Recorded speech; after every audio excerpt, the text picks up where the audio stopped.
الحمد لله رب العالمين والصلاة والسلام على رسوله الأمين وعلى آله وصحبه أجمعین اما بعد فاعوذ باللہ من الشیطان الرجیم بسم اللہ الرحمن الرحیم. عزیز اور پیاری بہنوں، السلام علیکم ورحمۃ اللہ وبرکاتہ.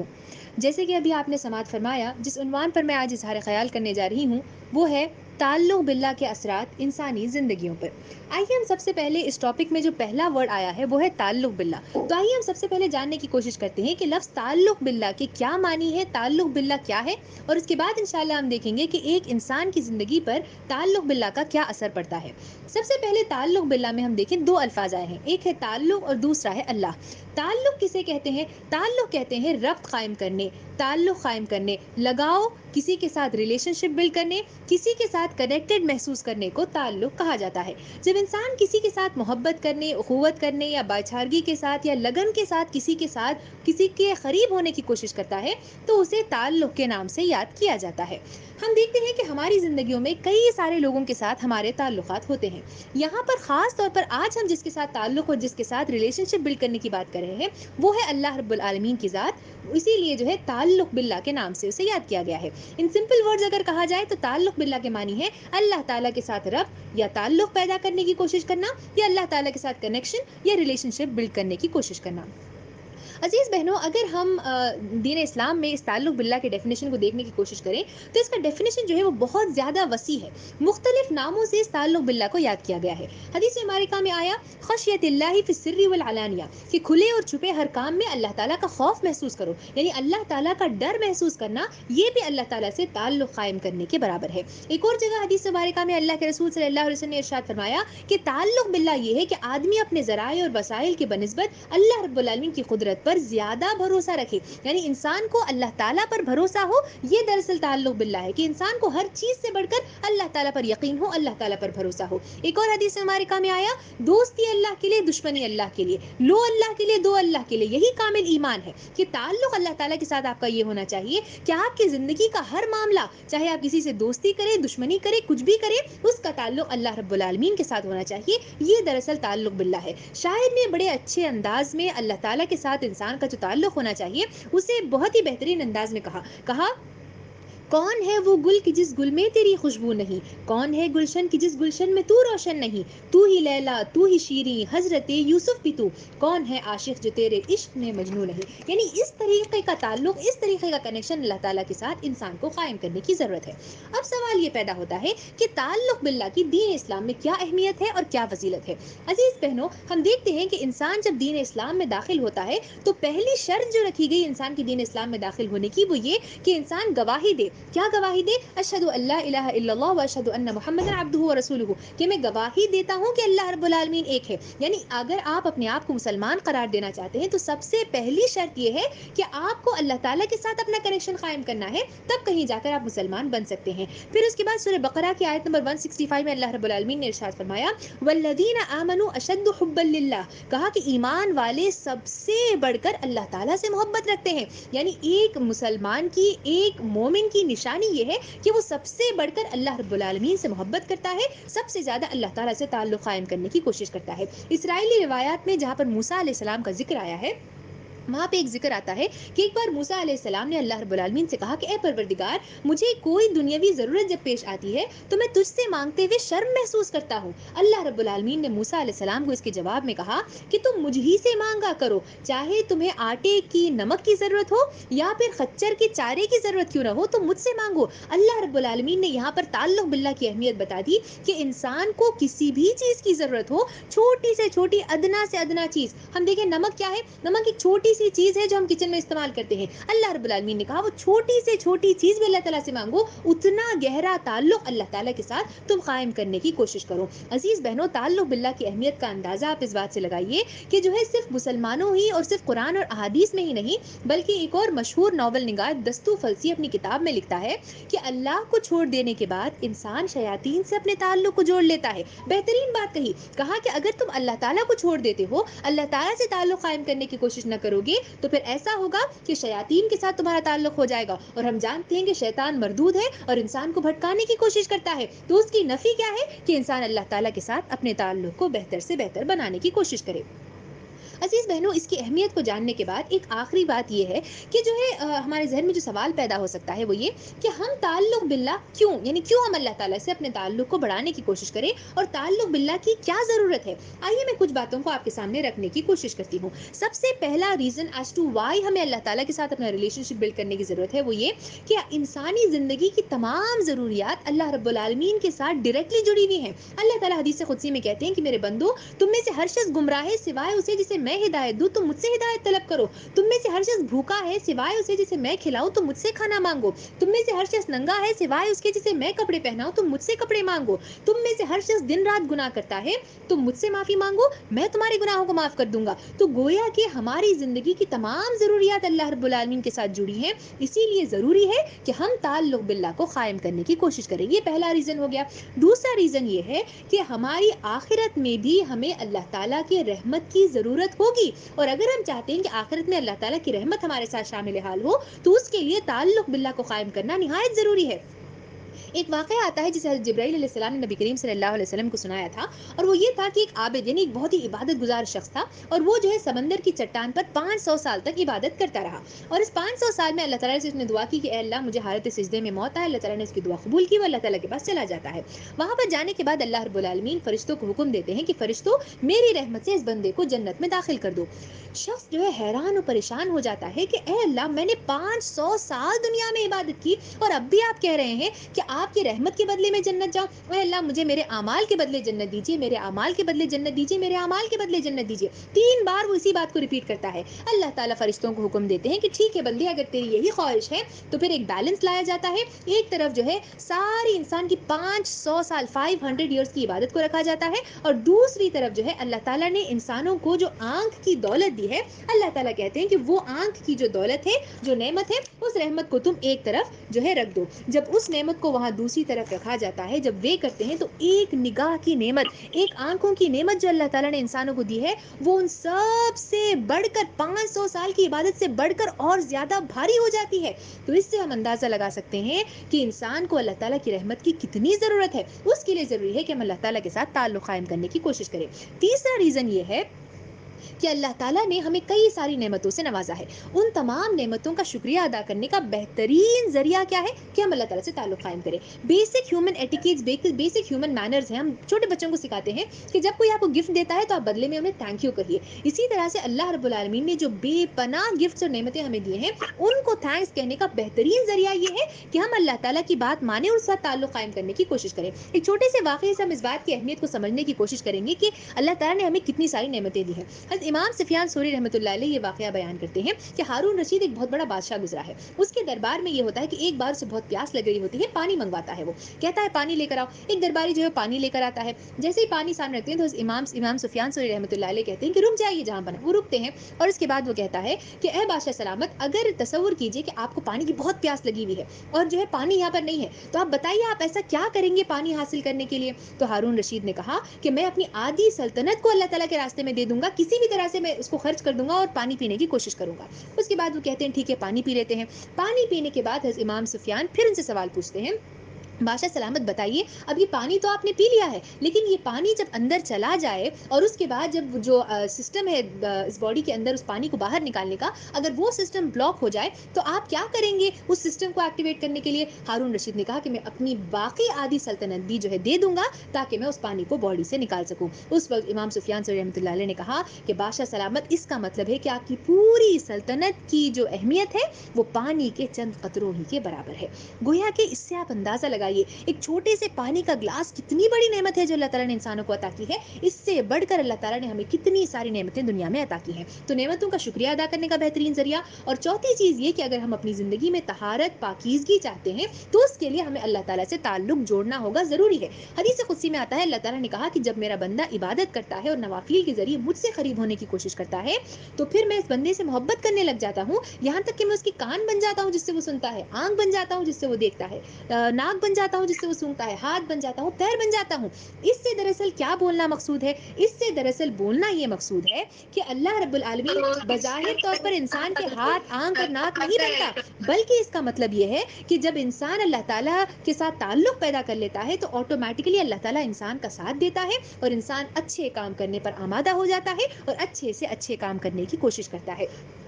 یہ 4 بیسک ریزنز ہم ہمیشہ ذہن میں رکھیں کہ اللہ تعالیٰ کے ساتھ تعلق قائم کرنا نہایت ضروری ہے, اس لیے کہ اس دنیا کی نعمتوں کے لیے بھی ہمیں اللہ تعالیٰ کی ضرورت ہے, اپنی ضروریات پوری کرنے کے لیے, آخرت میں اللہ تعالیٰ کی رحمت کی ہمیں ضرورت ہے, نعمتوں کا شکر ادا کرنے کی ضرورت ہے, اور زندگی میں طہارت اور پاکیزگی پیدا کرنے کے لیے ہمیں اللہ تعالیٰ کے ساتھ تعلق قائم کرنے کی ضرورت ہے. اب سوال یہ پیدا ہوتا ہے کہ ہم کس طرح اللہ تعالیٰ سے اپنے تعلق کو جوڑیں. تو ہم نے وہ درس قرآن میں ابھی جسٹ سماعت فرمایا کہ ہم کس طرح اللہ تعالیٰ سے اپنے تعلق کو جوڑ سکتے ہیں. ہم نے دیکھا اس میں بار بار پلٹنا, یعنی توبہ کرنا, اللہ تعالیٰ کی بندگی کرنا, زمین میں گردش کرنا, رکوع کرنا, سجدے کرنا, نیکی کا حکم دینا, بدی سے روکنا اور حدود کی حفاظت کرنا, یہ کچھ ذرائع ہیں جو ہم نے ابھی درس قرآن میں سماعت فرمائے, جن کے ذریعے سے ہم اللہ تعالیٰ سے تعلق قائم کر لیتے ہیں. اب ہم آتے ہیں اہم موضوع کی طرف, اور وہ یہ ہے کہ جب انسان اللہ رب العالمین کے ساتھ اپنے تعلق کو قائم کر لیتا ہے, جب انسان اللہ تعالیٰ کے ساتھ اپنے تعلق کو مضبوط بنا لیتا ہے, تعلق باللہ کا انسان یہ کر لیتا ہے, تو اس کے بعد اس کے کیا اثرات انسانی زندگی پر مرتب ہوتے ہیں. سوال پیدا ہوتا ہے نا کہ ہم جو ہے اللہ تعالیٰ کے ساتھ ہمیں تعلق قائم کر لیا تو اس سے مجھے کیا فائدہ ہوگا, میری زندگی پر اس کا کیا ایفیکٹ ہوگا. یہ دراصل ایک بہت اہم سوال ہے. پارٹیسپینٹ سے گزارش ہے کہ پلیز آپ لوگ اپنا جو ہے میوٹ کر لیں تاکہ ڈسٹربنس دوسروں کو نہ ہو پلیز. تو سب سے پہلی چیز, جب انسان اللہ تعالیٰ کے ساتھ تعلق قائم کرتا ہے تو سب سے پہلا اثر جو انسان کی زندگی پر ہوتا ہے وہ یہ کہ انسان جو ہے اللہ کی خاطر دنیا گزارنے لگ جاتا ہے, لوگوں کی خاطر دنیا نہیں گزارتا. یہ نہیں سوچتا کہ لوگ کیا سوچیں گے, میں جو کام کر رہا ہوں لوگ اسے ایکسیپٹ کریں گے نہیں کریں گے, یہ نہیں سوچتا, بلکہ اللہ تعالیٰ کی ناراضگی سے ڈرتا ہے, اللہ تعالیٰ کو خوش کرنے کی کوشش کرتا ہے جب اللہ تعالیٰ کے ساتھ اس کا تعلق قائم ہو جاتا ہے. کچھ مثالیں سیرت کے پنوں سے ہم دیکھیں. عمر رضی اللہ عنہ کی خلافت کے زمانے کا ہم واقعہ دیکھیں کہ عمر رضی اللہ عنہ جو ہے ایک بہت ہی سخت خلیفہ تھے, ہم جانتے ہیں وہ واقعہ جو بار بار ہم سن چکے ہیں کہ ایک ماں اپنی بیٹی سے رات کے اندھیرے میں کہتی ہے کہ بیٹا دودھ میں پانی ملا دو, عمر رضی اللہ عنہ یہاں پر نہیں دیکھ رہے ہیں. بیٹی ماں سے کہتی ہے کہ ماں اگر عمر رضی اللہ عنہ نہیں دیکھ رہے تو کیا ہوا, ایک ایسی ہستی ہے جو دن اور رات, صبح اور شام ہمیں دیکھ رہی ہے, اور وہ ہستی کون ہے؟ اللہ رب العالمین ہے. عزیز سامعین کرام, عزیز بہنوں, تصور کیجئے یہ انسان اس طرح کی باتیں کب کہتا ہے؟ جب اللہ تعالیٰ کے ساتھ انسان کا تعلق گہرا ہو جاتا ہے, تب کہیں جا کر اس طرح کے واقعات دیکھنے کو آتے ہیں. پھر ہم ایک اور واقعہ دیکھتے ہیں, اسے سوراخ والے کا قصہ کے نام سے بھی یاد کیا گیا ہے. رومن امپائر جو ہے ایک بہت بڑا امپائر تھا, ہم جانتے ہیں. ایک بار کا واقعہ ہے کہ ایک رومن امپائر کا جو ہے ایک بہت بڑا فورٹ تھا اور مسلمان اس کو گھیر لیتے ہیں, اور گھیرنے کے بعد یہ ہوتا ہے کہ اس قلعے کے اندر داخل ہونا ہوتا ہے. اب وہ قلعے میں داخل ہونے کے لیے کس طرح سے داخل ہوں؟ پوری طرح سے ہر جگہ دروازے بند ہوتے ہیں اور دروازے کے پیچھے ایک بڑا راک ہوتا ہے, ایک چھوٹا سا سوراخ ہوتا ہے. تو جو سردار ہوتے ہیں وہ کہتے ہیں کہ تم میں سے کون ہے جو اس سوراخ سے اندر جائے, اور آپ تصور کیجیے دس از اے ویری ڈیفیکلٹ سچویشن, جہاں پر اندر جائیں گے تو گویا کہ آپ موت کے منہ میں ہاتھ ڈال رہے ہیں, اندر جو ہے نصرانیوں کے پاس جا رہے ہیں, آپ کو قتل بھی کر سکتے ہیں. کون جا کر جو ہے دروازہ کھولے گا؟ ایک شخص جو ہے وہ نقاب اس طرح سے ڈال کر آتا ہے, اندر جاتا ہے, راک ہٹاتا ہے, اور باقی پوری جنگ ہو جاتی ہے, وہ لوگ جیت جاتے ہیں, تمام معاملہ ختم ہو جاتا ہے. سردار اس کے بعد پوچھتے ہیں کہ بتاؤ وہ شخص کون تھا جو سوراخ کے ذریعے سے گزرا تھا, میں اس کو کچھ انعام دینا چاہتا ہوں. یہ ہوتا ہے کہ وہ شخص جواب ہی نہیں دیتا.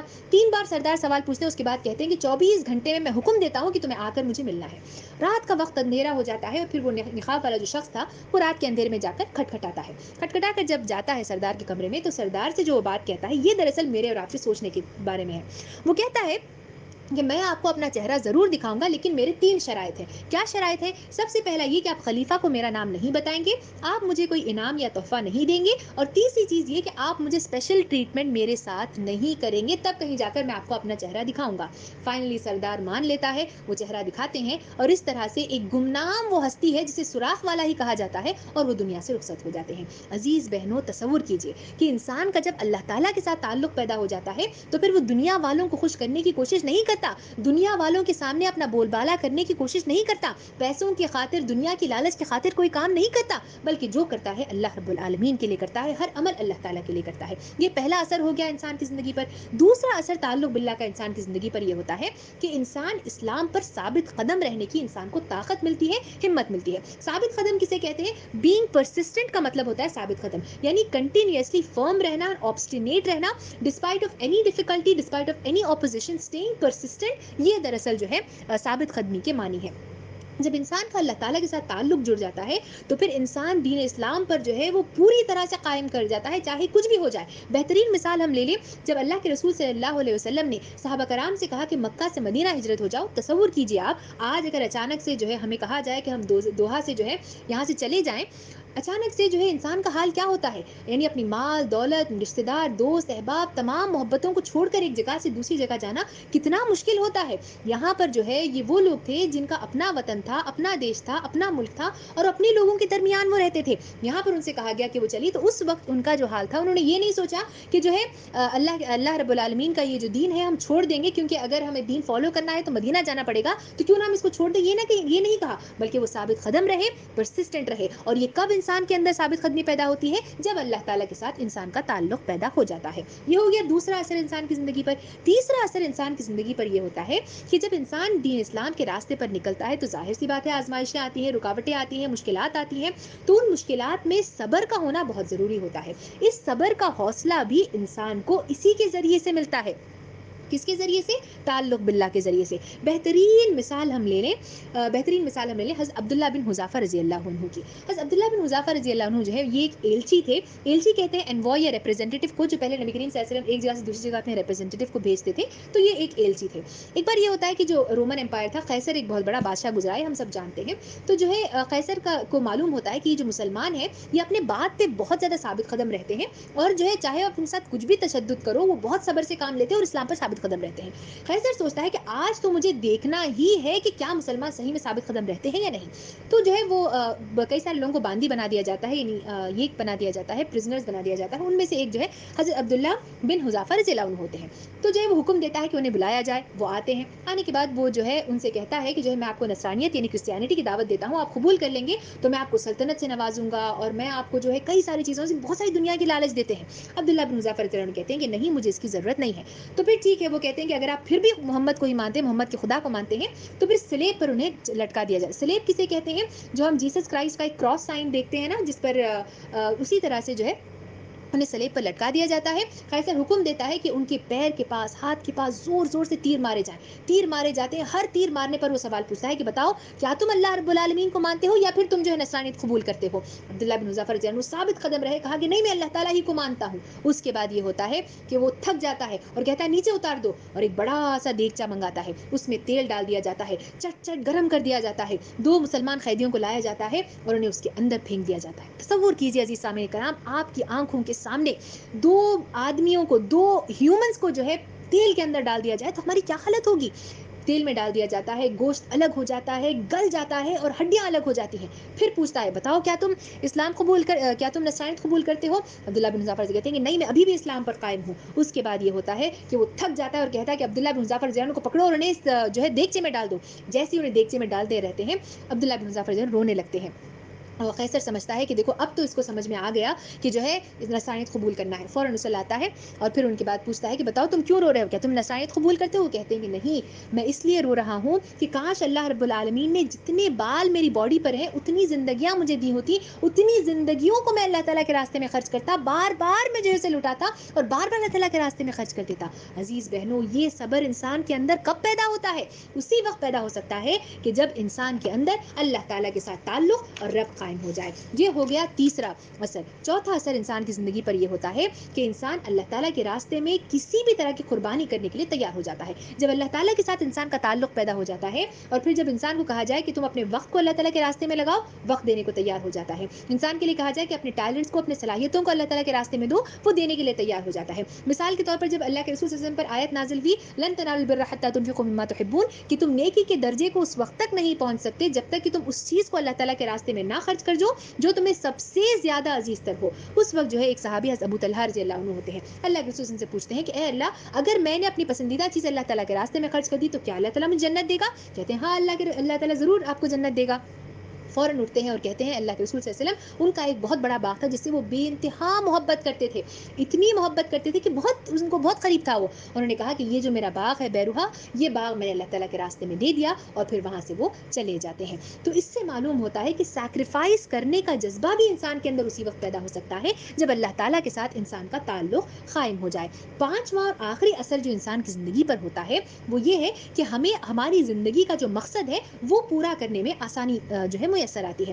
آج کے درس میں بھی ہم نے سنا، اور سورہ آل عمران کی 110 آیت میں اللہ تعالیٰ نے کہا کنتم خیر امۃ اخرجت للناس تأمرون بالمعروف وتنہون عن المنکر وتؤمنون باللہ، کہ تم وہ بہترین امت ہو جسے برپا کیا گیا ہے نوع انسانی کے لیے. تم حکم دیتے ہو نیکی کا، روکتے ہو بدی سے، اور ایمان رکھتے ہو اللہ تعالیٰ پر. یعنی یو آر دا بیسٹ امہ جسے اللہ تعالیٰ نے اس لیے پیدا کیا ہے کہ تم نیکی کا حکم دیتے ہو اور بدی سے روکتے ہو. یہ میری اور آپ کی زندگی کا مقصد ہے کہ ہمیں دعوت دین کا کام کرنا ہے، لوگوں تک دین کا پیغام پہنچانا ہے. یہی میرا مقصد ہے، یہی آپ کی زندگی کا مقصد ہے. بہترین مثالیں اگر ہم سیرت کے پنوں کو کھول کر پڑھیں، ہسٹری کے پنوں کو کھول کر پڑھیں، جماعت اسلامی ہند کے جو بانی ہیں حضرت مولانا مودودی رحمۃ اللہ علیہ، جو کہ اس کے فاؤنڈر ہیں، ان کے تعلق سے ہم دیکھیں کہ آج ہم جن کا تفہیم القرآن پڑھتے ہیں، یہ تفہیم القرآن جو ہے یہ مولانا مودودی رحمۃ اللہ علیہ نے کہاں پہ لکھا اگر آپ دیکھیں تو یہ انہوں نے جیل میں رہتے ہوئے تفہیم القرآن لکھا تھا. عزیز بہنوں تصور کیجئے، جس انسان کا اللہ تعالیٰ کے ساتھ تعلق قائم ہو جاتا ہے وہ یہ نہیں دیکھتا کہ میں جیل میں بیٹھا ہوا ہوں تو میں کس طرح سے دعوتی دین کا کام کروں، وہ یہ نہیں سوچتا کہ تکلیفات میرے اوپر آئی ہیں تو میں کس طرح سے دین کا کام کروں.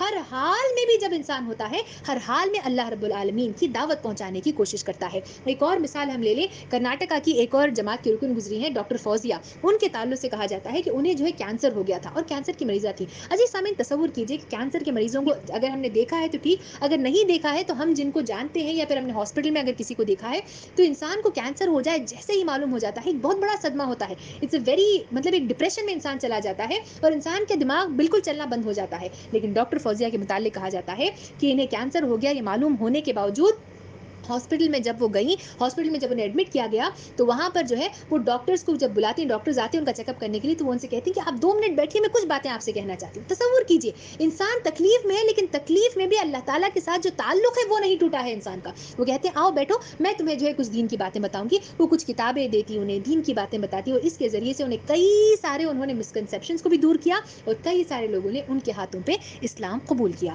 عزیز بہنوں، عزیز سامعین کرام تصور کیجئے یہ ساری باتیں جو میں نے آپ کے سامنے رکھی، یہ سارے اثرات جو میں نے آپ کے سامنے رکھے، یہ کب پیدا ہوں گے؟ یہ سارے اثرات اسی وقت پیدا ہوں گے جب انسان کا اللہ تعالیٰ کے ساتھ تعلق قائم ہو جائے، اللہ تعالیٰ کے ساتھ انسان اللہ پر بھروسہ کرنے لگ جائے. تب کہیں جا کر انسان کے اندر یہ تمام اثرات مرتب ہو سکتے ہیں. ان تمام باتوں کو ایک طرف رکھ کر اب میں اور آپ اپنی اپنی زندگیوں کا حال دیکھیں، اپنے اوپر اپنا جائزہ لیں اور دیکھیں آج میری اور آپ کی زندگی کا کیا حال ہے. سب سے پہلے ہم دیکھتے ہیں کہ ہمارے پاس جو ہے دنیا کے ہر چیز کے لیے وقت ہے، اللہ تعالیٰ کے لیے تعلق اللہ تعالیٰ کے ساتھ قائم کرنے کے لیے ہمارے پاس کوئی وقت نہیں ہے. دنیا میں ہم اس قدر ملوث ہو گئے ہیں کہ حدیث مبارکہ جو اللہ کے رسول صلی اللہ علیہ وسلم نے کئی سالوں پہلے کہی تھی، تصور کیجئے آج وہ خود سچی ہوتی ہوئی ہمیں نظر آتی ہے. اللہ کے رسول صلی اللہ علیہ وسلم نے کہا کہ میں اپنی امت میں شرک کا اتنا ڈر نہیں رکھتا، مجھے یہ ڈر نہیں ہے کہ میرے امت کے لوگ شرک کرنے لگ جائیں گے. لوگوں نے پوچھا تو آپ کو کس بات کا ڈر ہے؟ اللہ کے رسول صلی اللہ علیہ وسلم نے کہا کہ مجھے اس بات کا ڈر ہے کہ اللہ تعالیٰ دنیا کو انسانوں کے اوپر، مسلمانوں کے اوپر وسیع کر دے گا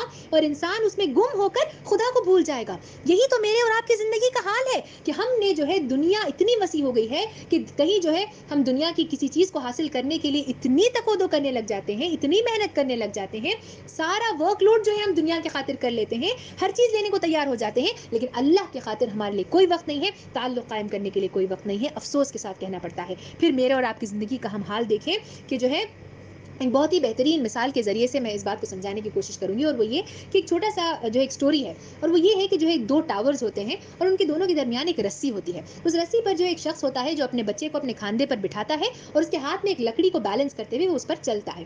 اور جب وہ چل رہا ہوتا ہے نیچے سے تمام لوگ اس کو دیکھ رہے ہوتے ہیں اور بالکل دیر آسٹرک، یعنی بالکل حیرانگی سے وہ اس کو دیکھ رہے ہیں. جیسے ہی وہ کراس کر کے ختم کر لیتا ہے تو ختم کرنے کے بعد جو ہے تمام لوگ پکارتے ہیں، کہتے ہیں کہ واہ بہترین، اور سب لوگ کلیپ کرنے لگ جاتے ہیں. وہ شخص پوچھتا ہے کہ بتاؤ اب جو ہے کیا آپ کو یقین ہے کہ میں واپس اس رسی سے جو ہے پھر دوسرے ٹاور کی طرف جا سکتا ہوں؟ لوگ کہتے ہیں بالکل آپ جا سکتے ہیں، یہاں تک کہ ہم آپ پہ بیٹ لگانے، شرط لگانے کے لیے تیار ہیں. تو وہ شخص کہتا ہے کہ اچھا اگر ایسی بات ہے تو پھر اب اس کے کھاندے پر، جیسے میں نے کہا کہ اس کا بچہ بیٹھا ہوا ہوتا ہے، تو کہتا ہے کہ اب جو ہے آپ میں سے کوئی ایک اپنی اولاد کو، اپنے بچے کو مجھے دے، میں اسے کھاندے پر بٹھا کر اس رسی کو کراس کرواؤں گا. جیسے ہی وہ یہ کہتا ہے، پن ڈراپ سائلنس ہو جاتا ہے. کوئی کچھ نہیں کہتا، کوئی جواب نہیں. اس سٹوری سے دراصل بولنا جو مطلوب ہے وہ یہ ہے کہ belief and trust are two different things. ہم اللہ تعالیٰ پر بلیو ضرور کرتے ہیں، میرے آپ کی زندگی کا حال یہی ہے کہ اللہ تعالیٰ پر ہمیں بلیو ضرور ہے کہ اللہ تعالیٰ ایک ہے، اللہ تعالیٰ ہمارا خدا ہے، یقین مجھے بھی ہے، یقین آپ کو بھی ہے، لیکن وہ بھروسہ اللہ رب العالمین پر مجھے اور آپ کو نہیں ہے. جبکہ دعا مانگنے کی وقت آتا ہے ہر کسی سے مانگتے ہیں، ہر کسی سے کہتے ہیں، اللہ تعالیٰ سے دعا مانگنے کو ہم تیار نہیں ہوتے. وہ ٹرسٹ اور وہ بھروسہ اللہ تعالیٰ پر مجھے اور آپ کو پیدا کرنے کی ضرورت ہے. عزیز سامعین کرام، اب ضرورت اس بات کی ہے کہ اپنے حال پر غور فکر کرنے کے بعد ہم اپنے تعلق کو اللہ تعالیٰ کے ساتھ ربط اور تعلق کو بڑھانے کی کوشش کریں. رمضان کا بابرکت مہینہ گزر چکا ہے، ایک پورا مہینہ جس میں ہم نے مسلسل تقودو کی، مسلسل محنت کی، مسلسل کوشش کی، مسلسل ہم نے عبادتیں کی. یہ تمام عبادتوں کو ہم قائم کرنے کی کوشش کریں. ہم ان عبادتوں کو جو ہم نے پچھلی بار تقریر میں بھی سماعت فرمایا تھا اقامت دین کے متعلق سے، کہ دین کو قائم کرنا ضروری ہے. جو آپ کام کر رہے ہیں اس کو کنٹینیو رکھنا یہ دراصل بہت زیادہ ضروری ہے. عزیز سامعین کرام، اگر جو پچھلے والے دن گزر گئے اس میں ہم نے اللہ تعالیٰ کے ساتھ تعلق نہیں قائم کیا تھا تو اس پر رونے کی ضرورت نہیں ہے. جو کہ پروورب میں کہا جاتا ہے there is no use crying over spilt milk، اس کے اوپر رونے کی ضرورت نہیں ہے بلکہ آنے والے پہ فوکس کریں. سوکریٹس نے بڑی اچھی بات کہی، کہا کہ the secret of change is to focus all of your energy not on fighting the old but on building the new. جو ہو گیا سو ہو گیا، جو بیت گئی سو بات گئی. اب فی الحال جو مجھے آپ کو کام کرنا ہے اپنے آنے والے کل کو دیکھنا ہے اور اس کو بہتر بنانے کی کوشش کرنا ہے. کوشش کیجئے، اسٹرگل کیجئے، محنت کیجئے، تقودو کیجئے، اللہ تعالیٰ کے ساتھ تعلق قائم کرنے کی کوشش کیجئے. جب آپ کے والدین یا دوست روٹھ جاتے ہیں تو کس طرح انسان منانے کی کوشش کرتا ہے، کس طرح ان کے ساتھ تعلق پیدا کرنے کی کوشش کرتا ہے، وہ تعلق اللہ تعالیٰ کے ساتھ پیدا کرنے کی کوشش کیجئے. محنت کرنی پڑے گی، انسان کو محنت کرنی پڑے گی، تب کہیں جا کر آپ تعلق قائم کر سکتے ہیں. بیٹھے بٹھائے تعلق پیدا نہیں ہوگا. شاعر نے بڑی اچھی بات کہی، جنگ لڑنی پڑتی ہے اپنے زور بازو پر، زندگی کے میدان میں معجزے نہیں ہوتے. میراکل ہو کر اچانک آپ اللہ تعالیٰ سے کنیکٹڈ نہیں ہو جائیں گے. اللہ تعالیٰ سے آپ کو اگر کنیکٹڈ ہونا ہے تو اس کے لیے ضروری ہے کہ آپ اللہ تعالیٰ سے تعلق قائم کرنے کی کوشش کریں، جستجو کریں. آخری بات کہہ کر میں اپنی بات کو ختم کروں اور وہ یہ کہ آج رات سونے سے پہلے میں اور آپ، ہم سب اپنے اپنے دل پر ہاتھ رکھیں اور ہم جو ہے اپنے آپ سے یہ سوال پوچھیں اور یہ سوچیں کہ آج ہماری آنکھ اگر بند ہو گئی اور خدا نخواستہ اگر آج میری زندگی کا آخری یہ رات ہے اور میں سیدھا اٹھوں تو جو ہے موت مجھے آ جائے اور میں اللہ تعالیٰ کے پاس قیامت کے دن جب کھڑی ہوئی ہوں، تصور کیجئے کہ ہم اللہ تعالیٰ کے پاس کھڑے ہوئے ہیں. سوال پوچھئے اپنے آپ سے کہ کیا میرا تعلق اللہ تعالیٰ کے ساتھ اتنا گہرا ہے، اتنا اسٹرانگ ہے کہ میں اللہ تعالیٰ سے کہہ سکوں کہ اے اللہ آپ اپنی رحمت سے مجھے جنت میں داخل کر دیجئے.